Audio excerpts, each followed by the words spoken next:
제가 궁금한 거 딱 하나예요. 앞으로 금리 인하 가능성이 이제 많이 높아지지 않았습니까? 다시 집 사기 좋은 시기가 오는 걸까요?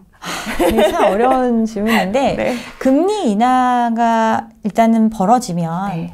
금리를 어쩔 수 없이 내리는 거거든요. 금리를 어쩔 수 없이 내리게 되는 상황이 된다는 거는 경기가 그만큼 안 좋은 상황이기 때문에 금리를 내리는 거예요. 미국에서 어떤 금리를 내리기 때문에 우리가 내린다 이런 개념이 아니라 지금 이야기 나오는 거는 뭐 미국이 내리기 시작한 것보다 좀 더 먼저 할 수도 있다 뭐 이런 얘기도 나오고 뭐 하잖아요. 네. 그래서 금리 인하에 대한 기대감이 있는 건데 그 얘기는 그만큼 우리의 지금 시장 상황이 안 좋음을 의미하는 거고 기준금리가 인하된다 하더라도 실질적인 시장의 금리 자체가 엄청나게 떨어지거나 이런 건 아니거든요. 네. 그리고 과거에 우리가 경험했던 금리 환경은 초저금리의 상황에서 이제 경험을 했던 거고 지금은 내려와도 3.5에서 뭐 3, 이 정도 내려오겠죠? 네. 그 정도 내려오는 건 예전과 비교했을 때는 여전히 높은 수준의 금리거든요. 네.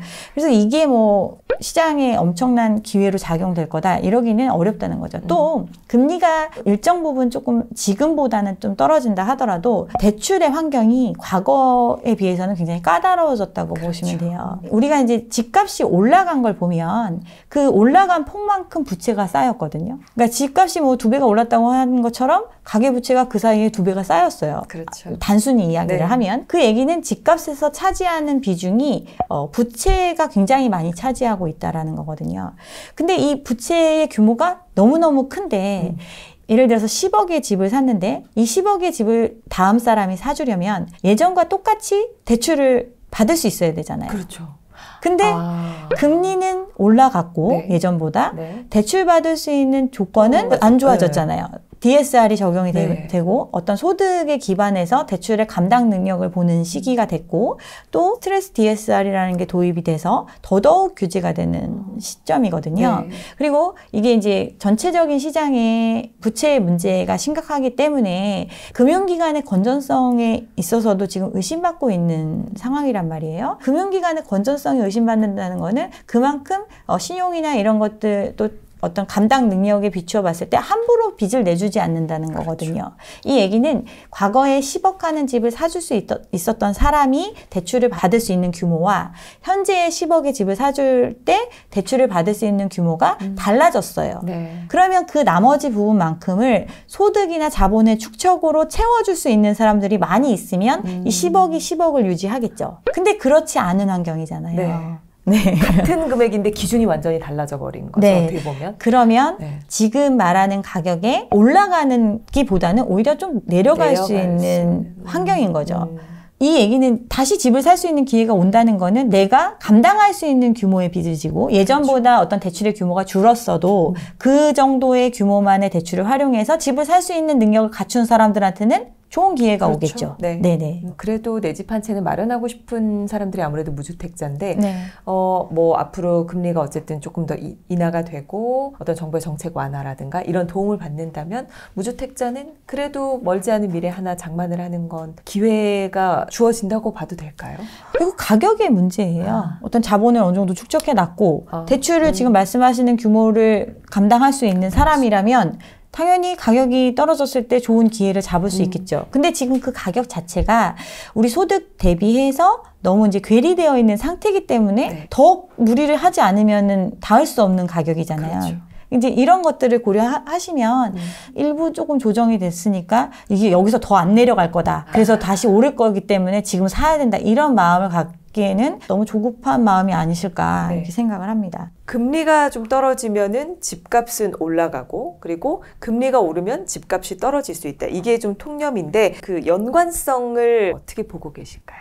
근데 금리가 떨어지게 되면 그만큼 어떤 부채를 활용하기 좋은 거잖아요. 네. 그러다 보니까 참여할 수 있는 수요가 늘어나게 되고 네. 그러면서 이제 가격이 이제 올라갈 수 있는 이런 여지가 있기 때문에 금리가 떨어질 때 이제 집값이 다시 오를 것이다. 그래서 이제 하반기에 금리를 내리기 시작하면 또 집값이 오르지 않을까 이렇게 생각들을 하시는 거죠. 네. 근데 이제 그래프를 보시면 2006년, 7년 요때 보시면 네. 기준금리가 좀 높은데도 가격이 네. 올라가는 모습이 나타나서 이제 이걸 갖고 많이들 얘기를 하시거든요. 네. 근데 이때와 현재의 감당하는 부채의 그 절대적인 금액이 바뀌었다고 생각을 하시면 돼요.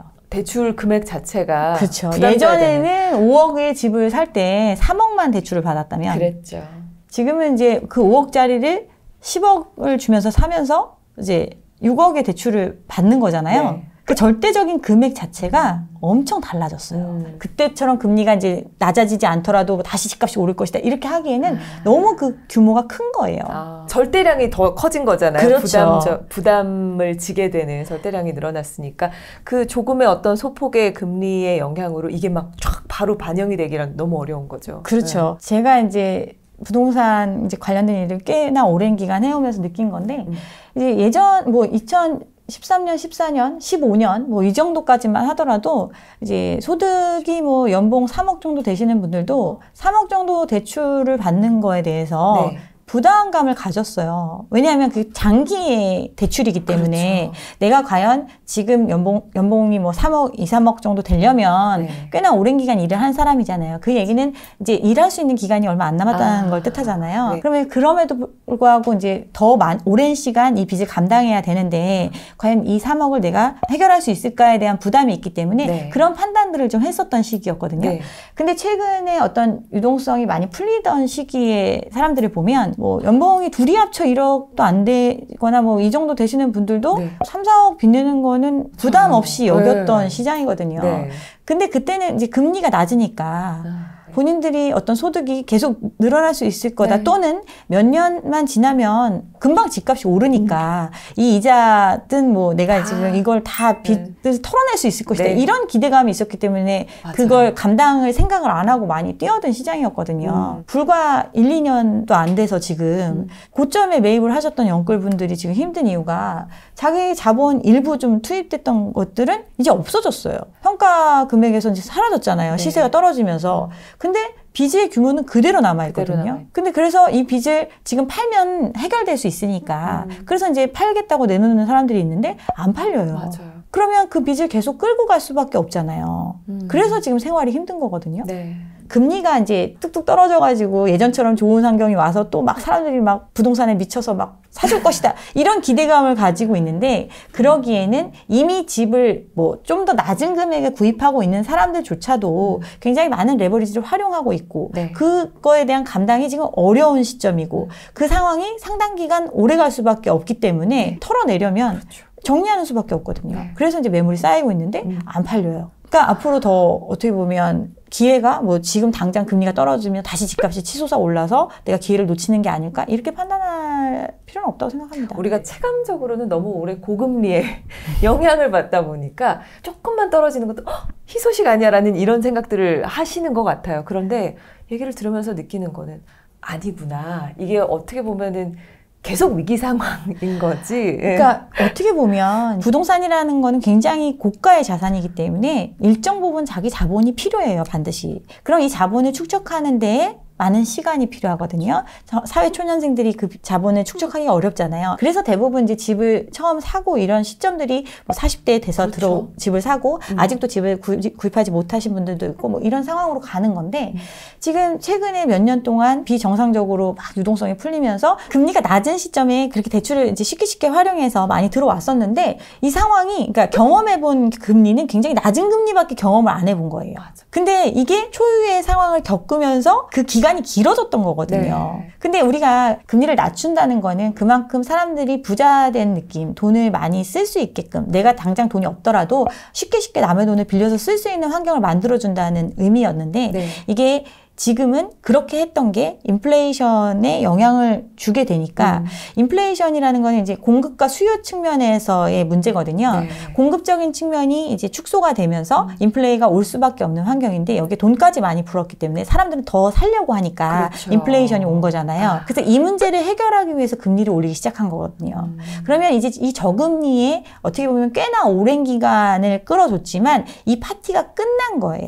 그래서 이제 급격하게 금리를 올린 거고 네. 금리를 올리면서 하는 얘기가 뭐냐면 시장의 상황을 제약적인 상황으로 유지할 수 있는 수준의 금리에 도달했다고 이야기를 해요. 그 얘기는 지금의 금리도 사람들이 견뎌내지 못하기 때문에 이 정도에서 지켜보겠다라고 하는 거거든요. 그러면 이 상황이 이 괴리감이 네. 이제 줄어들 때까지 계속 이 상황을 유지할 수밖에 없는 거예요. 그러니까 섣불리 어떤 금리 인하에 대한 기대감으로 네. 거대한 빚을 내는 걸 경계해야 되는 시점인 거죠, 지금은. 어떻게 보면 금리가 내려갈 어떤 가능성이나 이런 상황에 대해서 많이들 조금 낙관적으로 보셨던 분들도 많이 계실 것 같은데 오히려 조심해야 될 타이밍이라는 걸 좀 잊지 않아야 될 것 같아요. 지난 상승기 직전의 상황과 지금 현재의 부동산의 보합기라고 볼 수도 있고 하락기에 또 중심에 와 있는 이 시기에 비슷한 점이 뭐가 있을지 혹은 또 다른 점이 뭐가 있을지 궁금해요. 그러니까 이제 지난 상승장을 생각을 해보면 네. 이게 어떻게 보면 부동산 시장이 굉장히 많은 이제 물량이 풀렸던 시기라고 생각을 하면 될 것 같아요. 박근혜 정부 그 당시에 빚내서 집사라를 막 했잖아요. 네. 그때도 이제 사실 사람들이 바로 움직이진 않았거든요. 네. 그러다가 이제 서서히 이제 소화가 되고 이제 문정부 들어서면서 집값이 조금 올라가는 모습이 나타나니까 이제 이걸 막기 위해서 사람들의 어떤 주거 안정을 위해서 임대사업자 혜택을 주겠다. 또 이런 게 나오다 보니까 다주택 을 통해서 투자할 수 있는 길을 열어준 것과 마찬가지거든요. 그 대책이. 그리고 이제 갖고 있으면 뭐 양도세도 면제해주고 뭐 세금도 뭐 완화해주고 뭐 이런 부분들이 막 조건이 좋다 보니까 이제 예전보다 훨씬 더 투기하기 좋은 환경이 된 거예요. 거기에 대출을 계속 해주는데 이 규제를 하겠다고 했던 규제가 얘기했던 것보다 훨씬 적은 부분에만 포커싱이 되다 보니까 이 기회를 활용한 사람들이 굉장히 많았던 시장이었거든요. 네. 그러면서 또 이제 재건축이라든가 기존에 추진됐던 뭐 멸실 때문에 실질적으로 공급이 좀 축소되는 부분이 있어서 멸실이 되면 주택수가 줄어들다 보니까 수요가 자극이 되고 그러면서 이제 가격이 조금 올라가는 모습이 나타나는 그 시점에 멸실이 됐다는 거는 다시 이제 아파트가 새로 지어진다는 거잖아요. 공급을 많이 하는 시기였거든요. 그래서 서울 같은 경우는 뭐 평균 공급량 대비해서 1년 기준에서 뭐 15,000채 정도 더 들어온 시장이 한 5년 정도 됐었고 또 서울뿐 아니라 서울과 가까운 수도권 지역에도 수많은 공급들이 이루어졌단 말이에요. 공급이 된다는 거는 누군가 물건을 사줘야 되는 시장이고 그 물건을 많이 수요해 줄 수 있는 사람이 늘어나려면 시장이 핫해져야 되잖아요.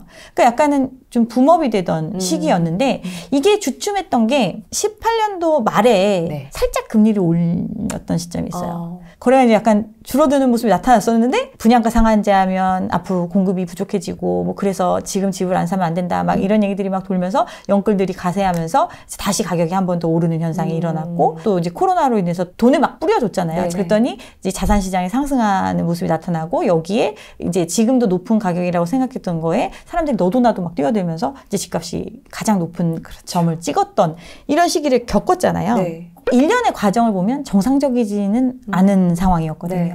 근데 이제 사람들은 상황이 이제 길어지다 보니까 이게 이제 일반적인 거라고 생각을 하는 거예요. 지금 얘기하면 뭐 예전에 잠실이 뭐 한 8억 했나?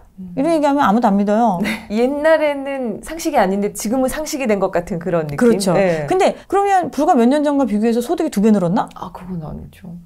그렇죠. 근데 빚은 2배 늘었어요. 비정상이 장기화되다 보니까 단체로 약간 착각의 늪에 지금 빠져 있는 것 같은 그런 느낌. 그렇죠. 네. 그리고 들어온 사람은 많아요. 빠져나간 사람들은 어떤 시기에 빠져나갔냐면 예전에 뭐 노도강 뭐 이런 데 같은 경우도 뭐 3억 뭐 이 정도의 집을 갖고 있었던 사람이 영끌들이 막 들어오면서 6억에 사줬잖아요. 제일 많이 했던 얘기가 저평가 지역 하면서 뭐 노도강은 나중에 재건축도 될 거고 뭐 이런 거 생각하면서 젊은 사람들이 접근할 수 있는 가격대 이런 아파트들 외곽에 있던 아파트들 예전에 한 3, 4억 하던 아파트들이 뭐 6, 7억 해도 아무렇지도 않게 그냥 그걸 사준 거예요. 그러니까 그걸 팔아서 이제 새로운 지역으로 이동을 하고 갈아타기 수요가 겹치면서 또 거래량이 늘어나고 그러면서 가격이 또 올라가고 이런 시기를 겪었는데 이게 이제 거래량 그래프를 보면 어느 순간부터는 이제 거래가 갈아타기로 이어지는 게 아니라 그냥 이제 신규 참여로 끝인 거예요. 이번에도 그렇잖아요. 들어올 수 있는 사람이 들어와 주는 건 이제 현금하고 기다리는 거예요. 아니면 빚을 갚거나 금리가 높으니까 이 사람들도 레버리지를 활용해서 투자를 했었으니까